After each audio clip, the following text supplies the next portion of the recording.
Hello friends, good evening and welcome to the success Kendra. Friends देखिए, इस session में हम लोग बीपीएससी टीआरई 3.0 री एग्जाम 2024 के लिए करंट अफेयर्स को इस सेशन में हम डिस्कस करेंगे। और देखिए, करंट अफेयर्स का ये काफ़ी इंपॉर्टेंट टॉपिक है, वीवीआई टॉपिक है। यहाँ से निश्चित रूप से जो है आपके एग्जाम में प्रश्न देखने को मिलेंगे। यानी कि देखिए, बीपीएससी टीचर 3.0 री एग्जाम 2024 के लिए last 1 year important current affairs को हम लोग डिस्कस करेंगे। बड़ा ही इंपॉर्टेंट सेशन है, इसको ध्यानपूर्वक पूरा देखिएगा। छोटा सा टॉपिक है बट काफ़ी इंपॉर्टेंट है आपके एग्जाम के दृष्टिकोण से। फ्रेंड्स, ढेर सारे वीडियोस मैंने ऑलरेडी आपको कवर कराया हुआ है। आप चाहें तो जा करके आप बेहतरीन तरीके से जो कम समय बचा हुआ है उसमें आप रिवीजन कर सकते हैं। चलिए शुरू करते हैं आज का सेशन। एक बार सभी लोग फटाफट सेशन को लाइक कर देंगे और इसका लिंक किसी भी एक ग्रुप में जहाँ कहीं भी आप हैं वहाँ पर इसको शेयर कर दीजिए। चलिए फ्रेंड्स, अब हम लोग सेशन आज का स्टार्ट करते हैं। तो फ्रेंड्स, जैसे मैंने आपको बताया है कि इस सेशन में हम लोग बीपीएससी टीआरई 3.0 री एग्जाम 2024 के लिए इम्पॉर्टेंट करंट अफेयर्स को डिस्कस करेंगे। लास्ट 1 ईयर करंट अफेयर्स है और पूरे साल का यह कंप्लीट निचोड़ है। यहाँ से निश्चित रूप से प्रश्न आपके एग्जाम में देखने को मिलेंगे। सारे के सारे इंपॉर्टेंट टॉपिक को हम लोग इस सेशन में डिस्कस करेंगे, इसीलिए इसको ध्यानपूर्वक देखिएगा। चलिए एक बार सभी लोग फ्रेंड्स प्लीज़ सेशन को लाइक कर दीजिएगा। अब यहाँ पर देखिएगा, पीएम विश्वकर्मा योजना आपको याद रखना है। पीएम विश्वकर्मा योजना का शुभारंभ जो है 17 सितंबर 2023 को नई दिल्ली से हुआ था। शुभारंभ का डेट पूछा जा रहा है आजकल एग्जाम में, तो आपको याद रखना है पीएम विश्वकर्मा योजना शुभारंभ 17 सितंबर 2023 को नई दिल्ली से। और देखिए उसका उद्देश्य क्या है, तो पारंपरिक शिल्पकारों और कारीगरों के 30 लाख परिवारों को बिना गारंटी के न्यूनतम ब्याज दर पर ऋण मुहैया कराना है। और देखिए इसके लिए 13,000 करोड़ रुपए का बजट प्रावधान भी किया गया है। इसके तहत 18 पारंपरिक व्यवसायों को शामिल किया गया है। अब यहाँ पर जितना आप बोल्ड में देख रहे हैं ना, ये सब आपके एग्जाम के दृष्टिकोण से महत्वपूर्ण है। तो याद रखिएगा, पीएम विश्वकर्मा योजना शुभारंभ 17 सितंबर 2023 नई दिल्ली से। इसका उद्देश्य पारंपरिक शिल्पकारों और कारीगरों के 30 लाख परिवारों को बिना गारंटी के न्यूनतम ब्याज दर पर ऋण मुहैया कराना है। और इसके लिए 13,000 करोड़ रुपए का बजट प्रावधान भी किया गया है और इसके तहत 18 पारंपरिक व्यवसायों को शामिल किया गया है। तो ये सारे के सारे पॉइंट्स आप पीएम विश्वकर्मा योजना से ध्यान रखिएगा। बिहार स्पेशल का ढेर सारा मैंने वीडियोज़ कराया हुआ है, अगर आप उतना कर लेते हैं तो प्रश्न आपके एग्जाम में नहीं छूटेंगे। और देखिए, Indian national movement for BPSC TRE 3.0 री एग्जाम 2024 के लिए 4 घंटे का मैंने मैराथन सेशन भी कराया हुआ है। और प्रीवियस ईयर बीपीएससी के द्वारा जितने भी प्रश्न पूछे गए थे उनको मैंने ऑलरेडी सब्जेक्ट वाइज कवर कराया हुआ है। आप जाइए और इन कम समय में आप उसको बेहतरीन तरीके से रिवीजन कर लीजिए। अब देखिएगा, पीएम जनमन योजना। अब देखिए, प्रधानमंत्री जनजातीय आदिवासी न्याय महाअभियान पीएम जनमन का उद्देश्य विशेष रूप से कमजोर जनजातीय समूहों की सामाजिक आर्थिक स्थिति में सुधार करना है। और इसका शुभारंभ 15 नवंबर 2023 को पीएम मोदी के द्वारा झारखंड से किया गया था। बड़ा इंपॉर्टेंट है, इसको याद रखिएगा। और ये अभी प्रश्न जो है बीपीएससी हेडमास्टर में या हेड टीचर में यहाँ से प्रश्न पूछा गया था, ठीक है ना। तो याद रखिएगा, पीएम जनमन योजना शुभारंभ 15 नवंबर 2023 को किसके द्वारा, तो प्रधानमंत्री नरेंद्र मोदी जी के द्वारा। कहाँ से, तो झारखंड से। देखिए, यह योजना 9 मंत्रालयों के माध्यम से 11 महत्वपूर्ण कार्यों पर ध्यान केंद्रित करता है, ठीक है ना। और अवधि देखिए 2023-24 से 2025-26 इसकी अवधि है, इसको आप निश्चित रूप से याद रखिएगा। और देखिए, कुल 24,104 करोड़, देखिए कुल 24,104 करोड़ के परिव्यय वाले इस अभियान में केंद्र और राज्यों का अंश क्रमशः कितना है, तो यहाँ पर आप देख सकते हैं केंद्र का 15,336 करोड़ और राज्य का 8,768 करोड़ होगा, ठीक है ना। याद रखिएगा, इसका शुभारंभ काफ़ी इंपॉर्टेंट है 15 नवंबर 2023 को। चलिए उसके बाद देखिएगा, पीएम सूर्य घर मुफ्त बिजली योजना, ठीक है। पीएम सूर्य घर मुफ्त बिजली योजना, इसका शुभारंभ हुआ है इसी वर्ष 2024 में 13 फरवरी 2024 को प्रधानमंत्री जी के द्वारा किया गया था। और इसे प्रधानमंत्री सूर्योदय योजना के नाम से भी जाना जाता है। तो ये भी आप नाम याद रखिएगा, सूर्योदय योजना के नाम से भी, प्रधानमंत्री सूर्योदय योजना के नाम से भी इसको जाना जाता है। इसके तहत 1 करोड़ घरों के छत पर सोलर पैनल लगाए जाएंगे, जिससे हर महीने 300 यूनिट तक निःशुल्क बिजली प्राप्त होगी। और इसके तहत देखिए 78,000 रुपये तक का सब्सिडी का भी प्रावधान है। ठीक है, शुभारंभ डेट याद रखिएगा 13 फरवरी 2024 को। चलिए अब देखिए ये विभिन्न रिपोर्ट हैं, सूचकांक हैं जो 2024 में जारी किए गए हैं। इनमें भारत का क्या स्थान है और साथ ही साथ प्रथम स्थान पर कौन सा देश रहता है, ये बड़ा इंपॉर्टेंट है। साथ ही साथ देखिए कौन सी संस्था इसको जारी करती है, ये भी इंपॉर्टेंट है। अब यहाँ पर देखिएगा पहला पढ़िए, AI तत्परता सूचकांक 2024, इसको जारी किया है अंतर्राष्ट्रीय मुद्रा कोष ने। ठीक है ना, AI तत्परता सूचकांक 2024 जारीकर्ता कौन सा है, इसका जारी किया है अंतर्राष्ट्रीय मुद्रा कोष ने, इंटरनेशनल मॉनेटरी फंड ने इसको जारी किया है। और देखिए फ्रेंड्स, इसमें जो शीर्ष देश रहा है वो सिंगापुर रहा है। शीर्ष देश कौन सा रहा है, सिंगापुर रहा है। और इसमें भारत का जो रैंक है वो क्या है, तो भारत का रैंक इसमें 72वां है। ठीक है, याद रहेगा आपको। चलिए उसके बाद दूसरा देखिएगा, ग्लोबल लिवेबिलिटी इंडेक्स 2024, इसको जारी किया है कौन, द इकोनॉमिक्स इंटेलिजेंस यूनिट। ठीक है ना, द इकोनॉमिक्स इंटेलिजेंस यूनिट ने इसको जारी किया है। और इसमें प्रथम स्थान पर जो है वियना है। कहाँ का वियना, ऑस्ट्रिया का शहर है वियना, वो प्रथम स्थान पर है। ठीक है ना, बस आपको इतना याद रखना है। चलिए उसके बाद तीसरा देखिएगा, वैश्विक ऊर्जा संक्रमण सूचकांक 2024, वैश्विक ऊर्जा संक्रमण सूचकांक 2024। ठीक है, देखिए इसको जारी किया है विश्व आर्थिक मंच, वर्ल्ड इकोनॉमिक फोरम के द्वारा जारी किया गया है। और इसमें प्रथम स्थान पर जो है ये स्वीडन है। स्वीडन इसमें प्रथम स्थान पर है। भारत का रैंक अगर पूछा जाएगा तो भारत का रैंक इसमें 63वां था। ठीक है ना, 63वां भारत का रैंक है इसमें 2024 में। और 2023 में भारत का रैंक 67वां था, तो ये भी आप ध्यान रखिएगा। चलिए उसके बाद देखिएगा, ग्लोबल जेंडर गैप सूचकांक 2024, काफ़ी इंपॉर्टेंट है। ग्लोबल जेंडर गैप सूचकांक 2024 विश्व आर्थिक मंच के द्वारा जारी किया गया है। और देखिए इसमें प्रथम स्थान पर जो है ये आइसलैंड है। प्रथम स्थान पर कौन सा देश है, आइसलैंड है। भारत का रैंक इसमें 129वां है। ठीक है, चलिए उसके बाद देखिए, पर्यावरण प्रदर्शन सूचकांक 2024, इसको भी जारी किया है विश्व आर्थिक मंच ने। अब यहाँ पर देख सकते हैं, प्रश्न ऐसे भी बन सकता है कि इनमें से कौन सा रिपोर्ट विश्व आर्थिक मंच के द्वारा जारी किया जाता है। तो आपको याद रखना है वैश्विक ऊर्जा संक्रमण सूचकांक, ग्लोबल जेंडर गैप सूचकांक और पर्यावरण प्रदर्शन सूचकांक। ठीक है, पर्यावरण प्रदर्शन सूचकांक में अगर हम बात करें कि पहले स्थान पर कौन सा देश है, तो पहले स्थान पर जो है फ्रेंड्स एस्टोनिया है। एस्टोनिया प्रथम स्थान पर है।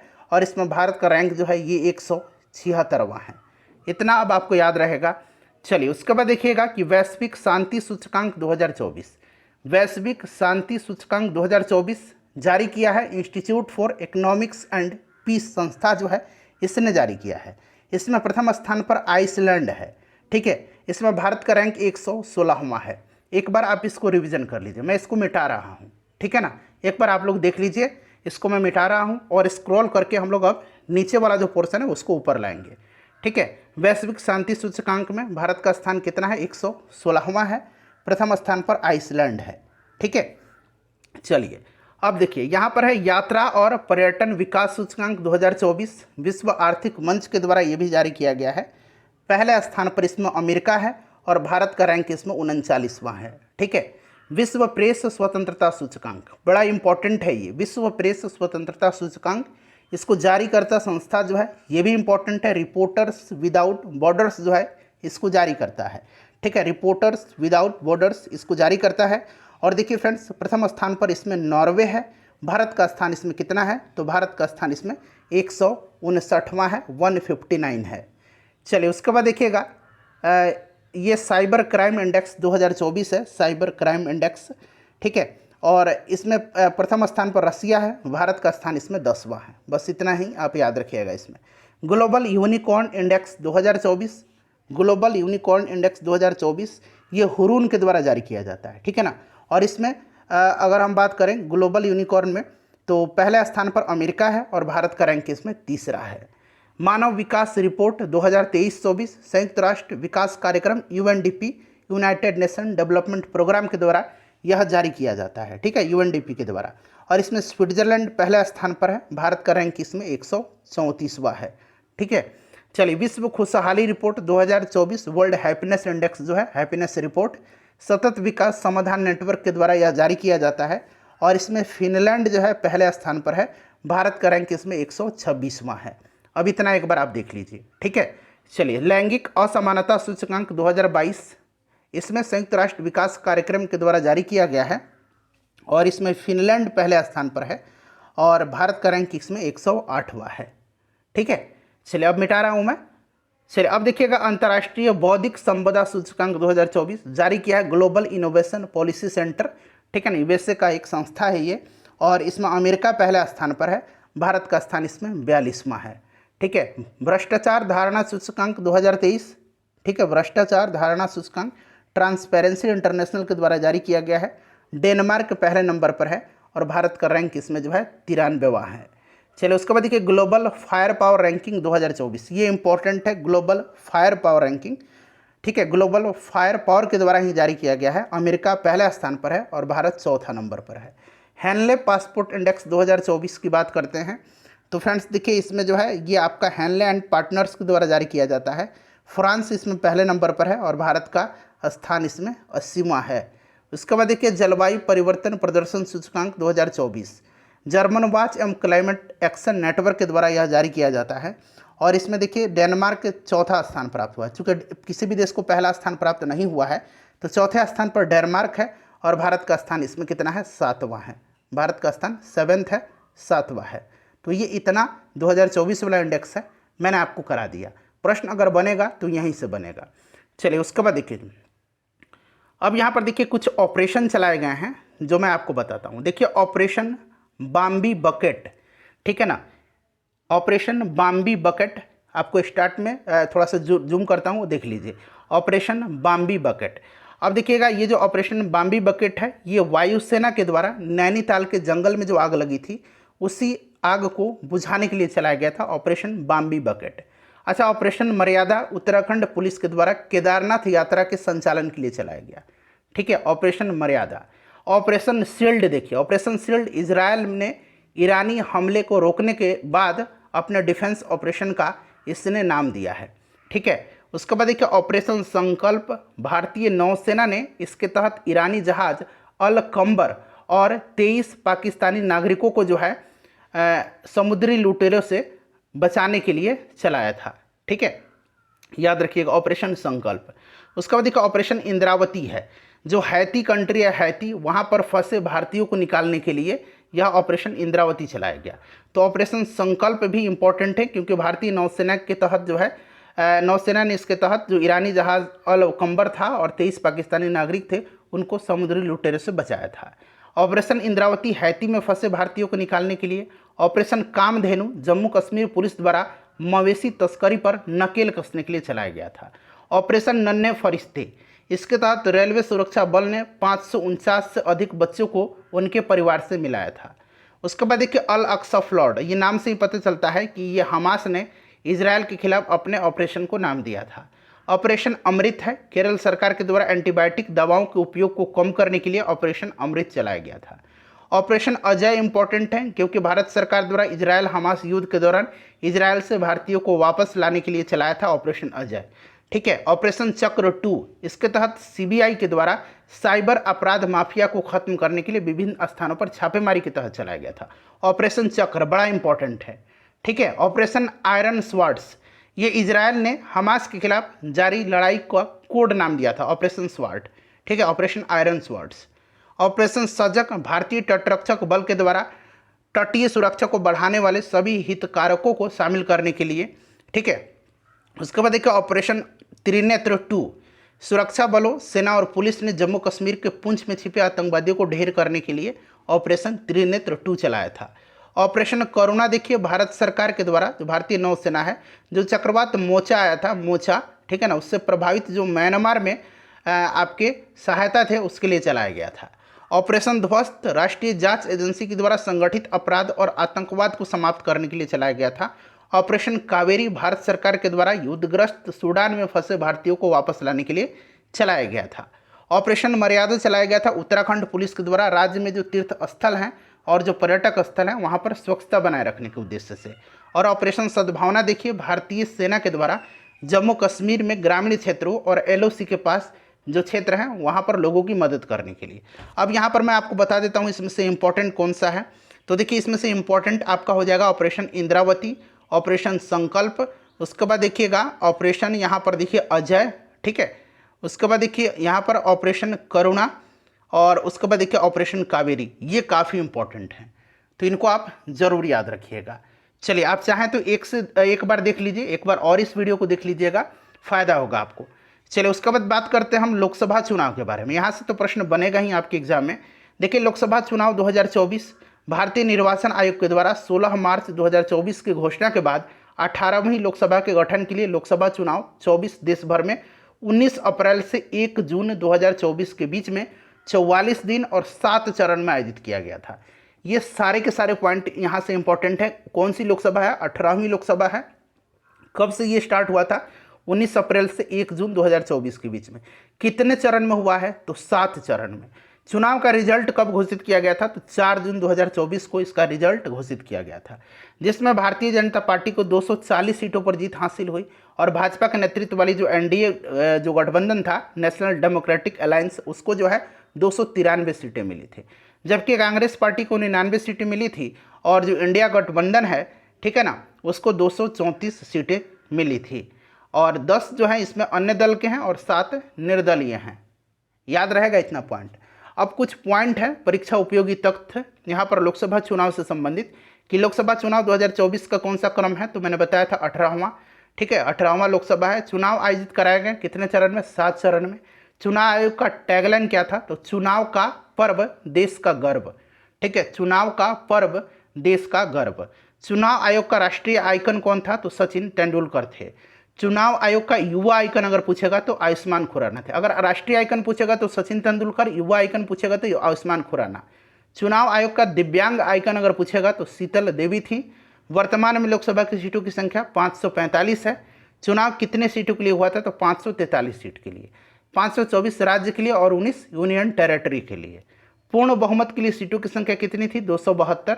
रजिस्टर्ड मतदाताओं की कुल संख्या 96.8 करोड़, ठीक है। पुरुष और महिला मतदाता की संख्या तो क्रमशः यहाँ पर देख लीजिए 49.7 और 47.7। इनको जोड़िएगा तो आपको टोटल 96.8 करोड़ आ जाएगा। चुनाव में भाग लेने वाले मतदाताओं की संख्या 64.2 करोड़, जिन्होंने भाग लिया है, वोट दिया है। चुनाव में भाग लेने वाली महिला मतदाताओं की 31.2 करोड़, और वर्तमान में भारत का मतदाता लिंग अनुपात 948 है। ये पॉइंट इंपॉर्टेंट है। कितना प्रतिशत जो है वोटिंग हुआ था? तो 65.79%। ये भी इंपॉर्टेंट है। चुनाव आयोग के द्वारा कौन सा ऐप जारी किया गया था? तो VHA, सी विजिल और KYC। ये चुनाव आयोग के द्वारा पूछा जाएगा कि ये सी विजिल किसके द्वारा जो है जारी किया गया था? तो याद रखिएगा इलेक्शन कमीशन के द्वारा, KYC इलेक्शन कमीशन के द्वारा, VHA इलेक्शन कमीशन के द्वारा। चुनाव आयोग द्वारा जारी पोर्टल कौन था? तो ये सुविधा पोर्टल था, ठीक है। 18वीं लोकसभा में चुनी गई महिला सांसदों की संख्या कितनी है? VVI पॉइंट है ये, 74 है। पहली बार चुनकर के आए सांसदों की संख्या 280, जो फर्स्ट टाइम इलेक्टेड हुए हैं। चुनाव लड़ने वाले 53 मंत्रियों में से विजयी कितने हुए? तो 35 मंत्री। मतदान का सर्वाधिक प्रतिशत कहाँ पर रहा? लक्षद्वीप में 84%, और मतदान का न्यूनतम प्रतिशत रहा बिहार में केवल 56%। उसके बाद देखिए नोटा का सर्वाधिक वोट जो है कहाँ पर मिला था? तो इंदौर में, ठीक है, 2.18 लाख। नरेंद्र मोदी प्रधानमंत्री के रूप में शपथ ग्रहण कब लिए? तो 9 जून 2024 को। लगातार तीसरी बार ये प्रधानमंत्री बने। शपथ ग्रहण समारोह में कितने देशों के राष्ट्राध्यक्ष शामिल हुए थे? तो 7 देशों के। 18वीं लोकसभा में चुन करके आए पार्टियों की कुल संख्या 41 है। निर्विरोध निर्वाचित सांसद तो ये मुकेश दलाल बीजेपी सूरत सीट से निर्विरोध चुने गए हैं। ये चीज़ आपको ध्यान रखना है। देखिए, कम उम्र में सांसद बनने वाली आदिवासी महिला प्रियंका जारकीहोली हैं, ठीक है। सबसे ज़्यादा वोट के अंतर से कौन जीते हैं? शंकर लालवानी जीते हैं 11.72 लाख वोट से, और सबसे कम वोट के अंतर से रविंद्र दाताराम वायकर जीते हैं 48 वोट से मात्र। सबसे युवा सांसद पुष्पेंद्र सरोज हैं कौशाम्बी सीट से, मात्र 25 वर्ष एज है इनकी। सबसे बुजुर्ग सांसद देखिए थाली कोट्टई राजू थेवर बालू हैं, ये DMK के हैं, 82 वर्ष इनकी आयु है। लद्दाख की एकमात्र सीट पर जीत हुआ है निर्दलीय कैंडिडेट का, इनका नाम है हाजी हनीफा, ठीक है। तो ये पॉइंट आप याद रखिएगा। अब चलिए यहाँ पर देखिएगा 50वां G7 शिखर सम्मेलन 2024 का आयोजन कहाँ पर हुआ था? याद रखना है 50वां G7 शिखर सम्मेलन 2024 का आयोजन तो ये इटली में हुआ था, ठीक है। उसके बाद 49वां अगर पूछेगा तो 49वां जापान में हुआ था, 50वां इटली में हुआ है, और 51वां कहाँ होगा? तो कनाडा में 2025 में होगा। चलिए 7वां हिंद महासागर सम्मेलन 2024, बड़ा इंपॉर्टेंट है, 7वां हिंद महासागर सम्मेलन 2024 में। देखिए इसका आयोजन किया गया था 9 से 10 फरवरी 2024 के बीच में ऑस्ट्रेलिया के पर्थ में, ठीक है ना। विदेश मंत्री एस जयशंकर ने इसके उद्घाटन सत्र को संबोधित किया था। विषय इसका याद रखेंगे, स्थिर और टिकाऊ हिंद महासागर की ओर। क्लियर। चलिए विश्व आर्थिक मंच की 54वीं बैठक 2024 में दावोस स्विट्जरलैंड में हुई थी। 15 से 19 जनवरी 2024 के मध्य में बैठक का विषय जो था ये था रीबिल्डिंग ट्रस्ट, और भारत ने इस बैठक में alliance for global good, gender equity and equality की स्थापना किया था। ये चीज़ आप याद रखिएगा। विश्व आर्थिक मंच की 54वीं वार्षिक बैठक कहाँ पर हुई थी? तो स्विट्जरलैंड दावोस में। चलो उसके बाद देखिएगा 19वां गुटनिरपेक्ष शिखर सम्मेलन, यानी कि नाम का नॉन अलाइंग मूवमेंट का शिखर सम्मेलन हुआ था। यह आपका जनवरी 2024 में 15 से 20 जनवरी के मध्य। कहाँ पर? युगांडा की राजधानी कंपाला में, ठीक है। विषय साझा वैश्विक समृद्धि के लिए सहयोग को गहरा करना। विषय उतना इंपॉर्टेंट नहीं है। भारत का प्रतिनिधित्व इसमें विदेश मंत्री एस जयशंकर ने किया था। चलिए संयुक्त राष्ट्र जलवायु परिवर्तन सम्मेलन, जिसको कि COP28 कहा जाता है, इसका आयोजन किया गया था दुबई में, ठीक है ना, और आपका संयुक्त अरब अमीरात में। उसके बाद देखिएगा इसमें से अगर हम बात करें तो 28 के अध्यक्ष सुल्तान अहमद अल जबोर थे, और 29वां मिस्र में हुआ है। यहाँ पर देखिए अजरबैजान के बाकू में 29वां, यहाँ पर 1 मिनट ध्यान रखिएगा।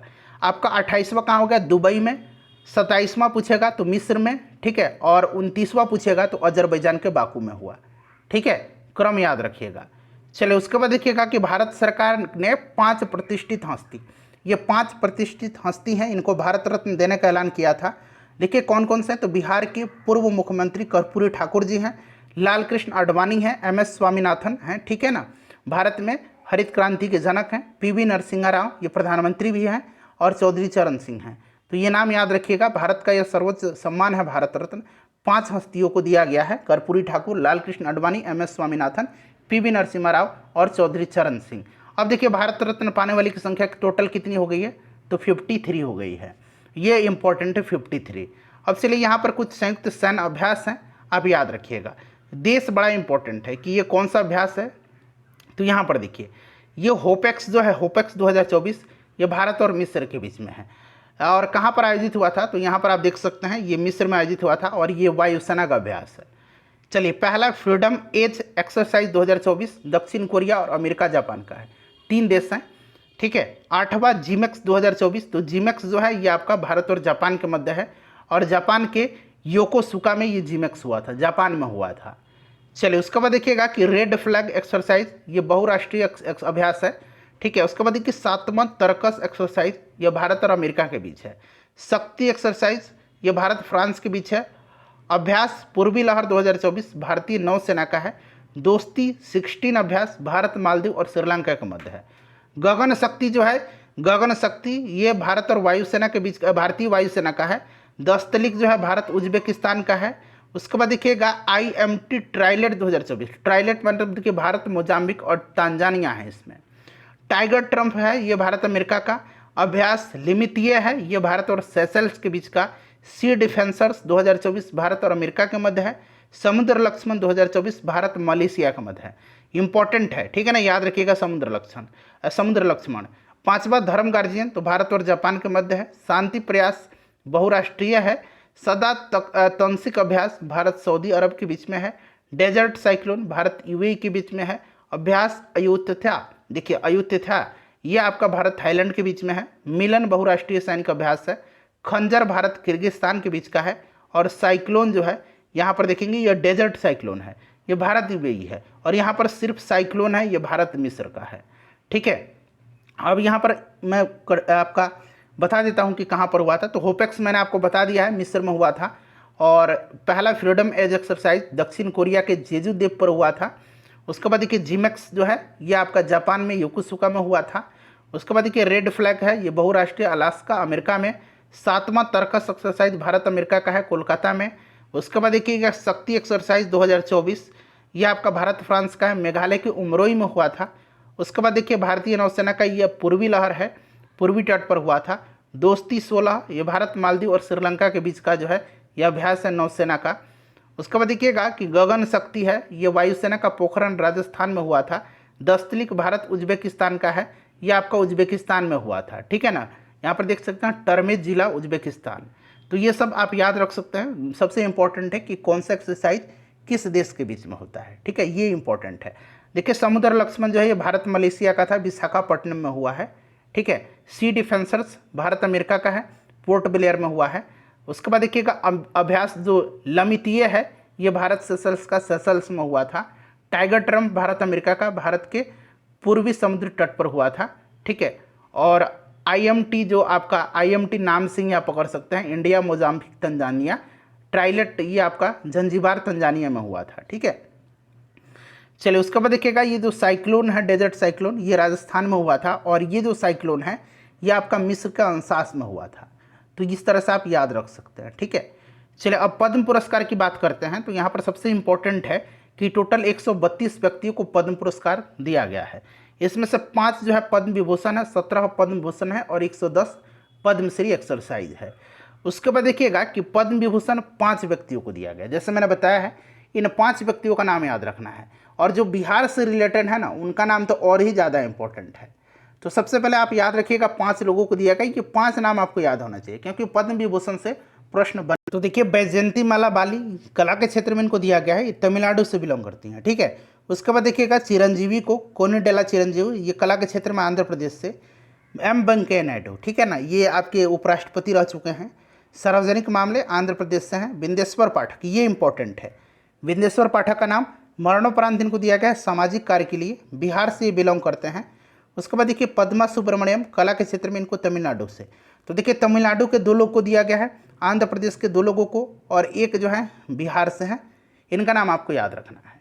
चलिए उसके बाद देखिएगा पद्म विभूषण 17 व्यक्तियों को दिया गया। तो ये उतना इंपॉर्टेंट नहीं है, सारे लोगों का नाम याद रखना भी पॉसिबल नहीं है, ठीक है ना। ये देखिए फातिमा बीबी का नाम याद रखेंगे आप, केरल से हैं ये, सार्वजनिक मामले के क्षेत्र में इनको दिया गया है। मिथुन चक्रवर्ती को दिया गया है, ठीक है। और यहाँ पर जो बिहार से बिलोंग करते हैं ना उनका नाम आप एक बार देखिए बिहार से इसमें से कहीं से आपको दिख रहा है क्या?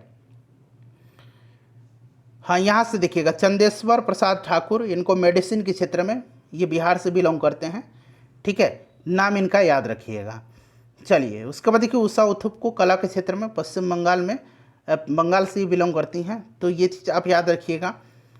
चलिए उसके बाद देखिएगा 110 लोगों को जो है पद्मश्री दिया गया है, और इसमें से बिहार का जो व्यक्ति हैं वो इम्पोर्टेंट है। अब यहाँ पर देखिएगा ये उत्तर प्रदेश से हैं, तमिलनाडु से, इसमें से हम ढूंढते हैं बिहार से कहाँ से कौन बिलोंग करता है, ठीक है। आपको दिखेगा तो आप कमेंट करके बताइए। तो यहाँ पर देखिएगा ये बिहार से हैं, अशोक कुमार विश्वास कला के क्षेत्र में इनको दिया गया है। सुरेंद्र किशोर को बिहार से हैं, साहित्य पत्रकारिता के क्षेत्र में दिया गया है। उसके बाद देखिए शांति देवी पासवान और शिवन पासवान, ये दोनों हस्बैंड वाइफ हैं, इनको कला के क्षेत्र में दिया गया है। फिर देखिए राम कुमार मल्लिक को है, इनको भी कला के क्षेत्र में दिया गया है। तो ये नाम याद रखिएगा कौन कौन, अशोक कुमार विश्वास, सुरेंद्र किशोर, शांति देवी पासवान और शिवन पासवान और राम कुमार मल्लिक, ये नाम आप जरूर याद रखिएगा, ठीक है ना। और किस क्षेत्र में दिया गया है ये भी आपको याद रखना है, ठीक है। चलिए उसके बाद देखिए अब ऑस्कर अवार्ड के बारे में पढ़ लेते हैं। तो सर्वश्रेष्ठ फिल्म जो रहा है ये ओपेनहाइमर रहा है। सर्वश्रेष्ठ निर्देशक क्रिस्टोफर नोलन है, ओपेनहाइमर के लिए इनको दिया गया है। सर्वश्रेष्ठ अभिनेता किलियन मर्फी हैं, ओपेनहाइमर के लिए इनको दिया गया है। सर्वश्रेष्ठ अभिनेत्री एमा स्टोन है, पुअर थिंग्स के लिए इनको दिया गया है। देखिए बेस्ट डॉक्यूमेंट्री फीचर फिल्म जो है ये 20 डेज इन मारियूपोल है, ठीक है। और बेस्ट ओरिजिनल सॉन्ग बॉर्बी के song white was I made for, ठीक है। तो सबसे इंपॉर्टेंट इसमें फिल्म, निर्देशक, अभिनेता और अभिनेत्री का नाम याद रखना है। चलिए फ्रेंड्स उसके बाद देखिएगा कि 65वें रमन मैग्सेसे अवार्ड 2023 वाला है। ये देखिएगा ये आपके बांग्लादेश के व्यक्ति हैं, तिमोर लेस्ते के हैं, फिलीपींस के हैं, और भारत का ये डॉक्टर रवि कन्नन आर का नाम आपको याद रखना है। समग्र स्वास्थ्य देखभाल के लिए इनको 65वां रमन मैग्सेसे अवार्ड दिया गया। एशिया का नोबेल प्राइज इसको कहा जाता है, ठीक है ना। तो ये नाम आपको याद रखना। बाकी देखिए ये भी नाम याद रख सकते हैं, कोरबी रक्षंद बांग्लादेश के हैं, यूजेनियो लेमोस तिमोर लेस्ते के हैं, ठीक है ना। मरियम कोरोनेल फेरर ये फिलीपींस के हैं, और सबसे ज़्यादा इंपॉर्टेंट है डॉक्टर रवि कन्नन आर, ये भारत के हैं, ये याद रखिएगा। चलिए उसके बाद देखिएगा कि 66वां ग्रैमी पुरस्कार 2024 एल्बम ऑफ द ईयर रहा था मिडनाइट, ठीक है ना, टेलर स्विफ्ट का। भारतीय संगीतकार शंकर महादेवन और जाकिर हुसैन का फ्यूजन बैंड, ये नाम याद रखना है, फ्यूजन बैंड शक्ति ने सर्वश्रेष्ठ वैश्विक संगीत एल्बम का खिताब जीता है। काफ़ी इंपॉर्टेंट क्वेश्चन है, ठीक है, ये चीज़ आप जरूर याद रखिएगा। अच्छा, ये एल्बम ऑफ द ईयर था, ये सॉन्ग ऑफ द ईयर है, ये रिकॉर्ड ऑफ द ईयर है। Album of the year midnight को, सॉन्ग ऑफ द ईयर देखिए what was I made for, ठीक है, और रिकॉर्ड ऑफ द ईयर है फ्लावर्स, ठीक है, ये सब आप याद रखिएगा। फ्लावर्स माइली साइरस का है और what was I made for ये बिली एलिश का है और एल्बम ऑफ द ईयर है मिडनाइट टेलर स्विफ्ट का। लेकिन ये भारतीय संगीतकार शंकर महादेवन और जाकिर हुसैन का जो फ्यूजन बैंड है शक्ति, इसी ने जो है सर्वश्रेष्ठ वैश्विक संगीत एल्बम का खिताब जीता है, इसे आप जरूर याद रखिएगा। अब देखिए पुलित्जर पुरस्कार है, तो देखिए लोक सेवा के लिए ये दिया गया है, आपका पत्रकारिता के क्षेत्र में दिया जाता है, तो इसमें से आप याद रखिएगा, पढ़ लीजिएगा। लोक सेवा के लिए प्रो पब्लिका, खोजी रिपोर्टिंग के लिए हाना ड्रेयर, ये उतना इंपॉर्टेंट नहीं लेकिन आपको दिखा रहा हूँ। अंतर्राष्ट्रीय रिपोर्टिंग के लिए द न्यूयॉर्क टाइम के कर्मचारी को दिया गया है, ठीक है, इस चीज़ को आप याद रखिएगा। चलिए उसके बाद देखिएगा 69वां फिल्म फेयर पुरस्कार 2024 है, सर्वश्रेष्ठ फिल्म दिया गया 12 फेल 12वीं फेल को। सर्वश्रेष्ठ निर्देशक इसमें विधु विनोद चोपड़ा हैं 12वीं फेल के लिए। सर्वश्रेष्ठ अभिनेता रणवीर कपूर एनिमल के लिए, और सर्वश्रेष्ठ अभिनेत्री आलिया भट्ट को रॉकी और रानी की, जो यहाँ पर प्रेम लिखा गया है, आप पढ़ सकते हैं। देखिए 81वां गोल्डन ग्लोब पुरस्कार है ये। सर्वश्रेष्ठ फिल्म ओपेनहाइमर, सर्वश्रेष्ठ अभिनेत्री लिली ग्लैडस्टोन ड्रामा के लिए, बेस्ट अभिनेता किलियन मर्फी हैं, सिलियन मर्फी, ठीक है ना। Best director Christopher Nolan Oppenheimer के लिए, सर्वश्रेष्ठ ड्रामा सीरीज सक्सेशन, ठीक है ना, याद रखिएगा ये। चलिए उसके बाद देखिए और भी अवार्ड हैं जो आपके एग्जाम के दृष्टिकोण से महत्वपूर्ण हैं, जैसे कि यहाँ पर देखिए ज्ञानपीठ पुरस्कार, आपको पता है साहित्य के क्षेत्र में दिया जाता है। देखिए 2023 वाला जो 58वां ज्ञानपीठ पुरस्कार है उर्दू कवि गुलजार और जगत गुरु राम भद्राचार्य को दिया गया, ये काफ़ी इंपॉर्टेंट है, ठीक है ना। वैसे 57वां आपको याद होगा कोंकणी उपन्यासकार दामोदर मौजे को दिया गया था, और ये वाला बड़ा इंपॉर्टेंट है, ठीक है। चलिए व्यास सम्मान देखिएगा, साहित्य के क्षेत्र में ही दिया जाता है। देखिए 33वां व्यास सम्मान दिया गया पुष्पा भारती को, उनके संस्मरण यादें यादें और यादें के लिए। उसके बाद देखिए 32वां दिया गया था ज्ञान चतुर्वेदी को पागल खाना के लिए, ये आपको याद होगा, ये वाला आपको याद रखना है। अब सरस्वती सम्मान देखिएगा 33वां क्रम है, प्रभा वर्मा को उपन्यास रौद्र सात्विकम के लिए दिया गया है, ये इंपॉर्टेंट है। बाकी 32वां शिवशंकरी तमिल के सूर्यवंशम के लिए आपको याद होगा ये, ठीक है। दादा साहब फाल्के पुरस्कार ये दिया गया है, देखिए 53वां वहीदा रहमान को और 52वां दिया गया था आशा पारेख को, तो ये नाम आप याद रखिएगा। Dada Saheb Phalke international film fair award 2024 की बात करते हैं तो इसमें सर्वश्रेष्ठ फिल्म जवान को दिया गया था, निर्देशक एटली कुमार हैं। सर्वश्रेष्ठ अभिनेता शाहरुख खान को जवान के लिए, सर्वश्रेष्ठ अभिनेत्री रानी मुखर्जी को मिसेस चटर्जी वर्सेस नॉर्वे, और सर्वश्रेष्ठ निर्देशक को संदीप रेड्डी वांगा को दिया गया था। तो ये ज़्यादा इंपॉर्टेंट है, इसको आप याद रखिएगा, ठीक है ना। देखिए 24वां लॉरियस वर्ल्ड स्पोर्ट पुरस्कार है, ये sports man of the year दिया गया है नोवाक जोकोविच, ये सर्बिया के हैं, और sports women of the year दिया गया है एतोना बोनमाती, ये स्पेन की हैं। तो ये इंपॉर्टेंट है, याद रखिएगा। अब चलिए यहाँ पर देखिए बुकर पुरस्कार 2023 में पॉल लिंच को दिया गया था आयरिश उपन्यास पैगंबर सॉन्ग के लिए, और 2022 वाला आपको याद होगा सयान करुणा तिलक को दिया गया था द 7 मून्स ऑफ माली अल्मीड़ा, ठीक है ना। तो ये इंपॉर्टेंट है ये वाला।